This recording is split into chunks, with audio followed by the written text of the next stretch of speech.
Good morning, children. Today we will learn the next part of the lesson, the matter. In the last class we learned the interconversion of states of matter. Today we will learn the importance of the interconversion of the states of matter. It's in page number 16. Before we start that part, there is an activity. You have to understand that.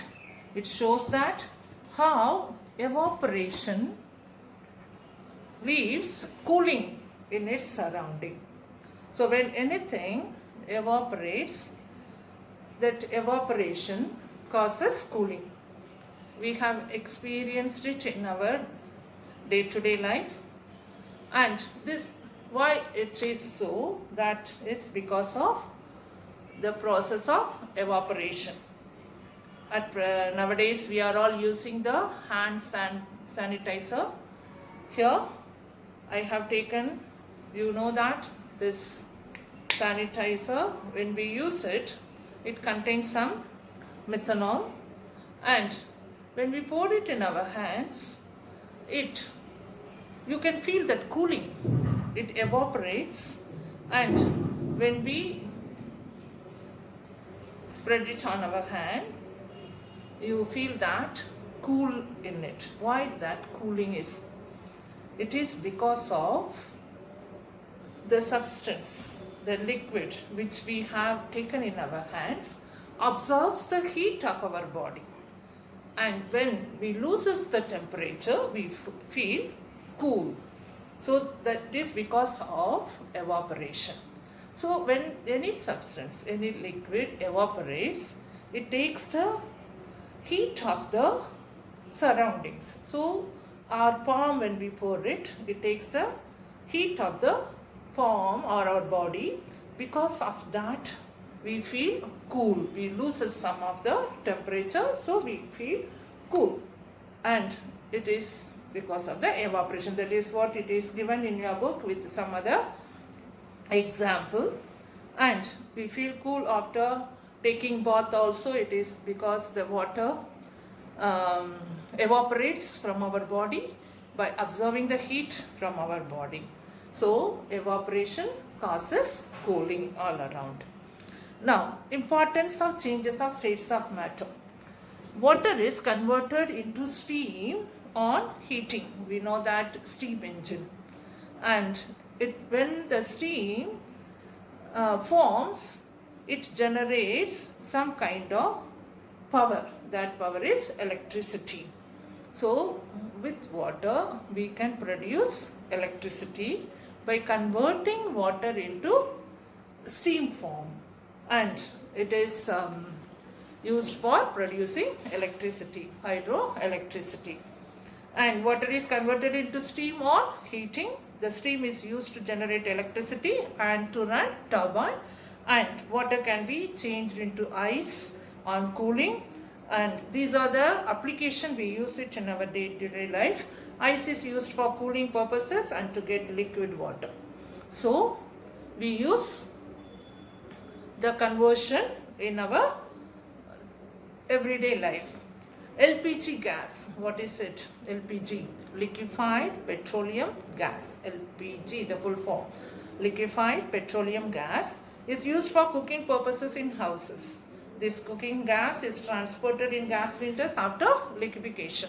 So you should know that in our house when we use this LPG, it is not in gas form in the cylinder. In the cylinder it is filled in the liquefied form. So because of the compression, high pressure, they have cooled the gas and filled it in the cylinder. When the pressure is released, it gets space and it moves. When it moves, it forms a kinetic energy, and because of the kinetic energy it expands and also leaves the cylinder, and when we light it, it burns with a blue flame. So we use it for cooking. So LPG, we are converting the liquid into gas and then use it. So this is again an importance. Then liquefied oxygen is used for artificial respiration. At present, this also everyone experience because of the COVID-19. Many people are suffering because of the shortage of oxygen in their body. So they give them the artificial respiration because they themselves cannot respire because their lungs being affected. They cannot hold the oxygen, enough oxygen for the body. So all the organs suffers. So when the organ suffers because of the lack of oxygen, they will be giving oxygen. So nowadays in the news and in the newspaper, everywhere you can hear that word, oxygen cylinder shortage and oxygen cylinder. The people are suffering because of the lack of oxygen, and the hospital is providing them the artificial respiration by giving them the oxygen in the cylinders.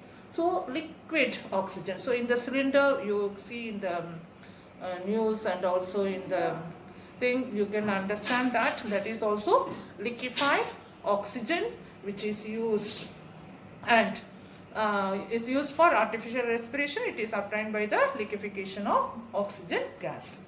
Now naphthalene balls, we use it in the naphthalene balls undergo sublimation. I hope you know what is naphthalene balls, which we use to put in our trunk, woolen, where we keep the woolen clothes and clothes in the cupboard.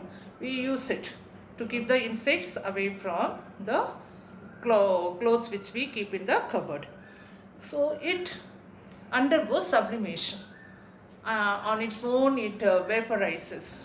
When we put it in the cupboard, you must have seen that the bigger size automatically becomes smaller in size, and it is because of vaporization. And due to the formation of the vapor, the size of these balls goes on decreasing with time. So with the days passes and its size goes on decreasing. It is because of sublimation. So these are the conversion of matter from one state to other state helps us in many ways. So like there are 4 examples given in your book, and I have explained. You go through it and understand it. Now, differences between gas and vapor. Gas is the states of matter, and what is vapor? A gas is a substance. It's a substance that occurs in gaseous states at room temperature and atmospheric pressure. So the gas, carbon dioxide, oxygen, hydrogen, the gas which found in the atmosphere, that is called gas. But vapor is formed when solid changes to liquid and liquid changes from vapor.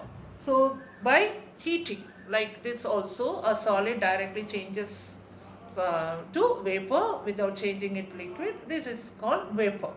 And when we cool the ice and then ice changes to liquid, and liquid water changes when we heat it up to vapor.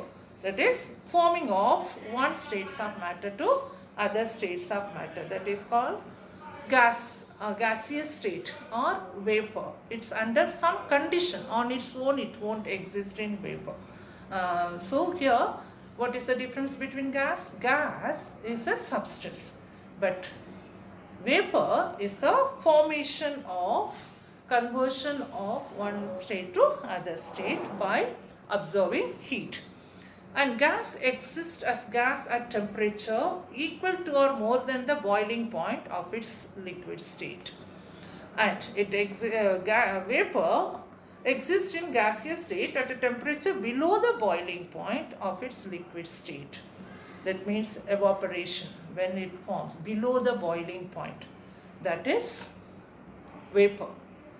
But more than the boiling point is gas. Like oxygen, nitrogen, carbon dioxide are the examples of gases. And water vapor, iodine vapor, and the vapor of this naphthalene, they are called vapor. So they are the differences between gas and vapor. Now we will stop here. In the next class we will learn the next part of the lesson. And progress checking question answers are there. Try to find the answer.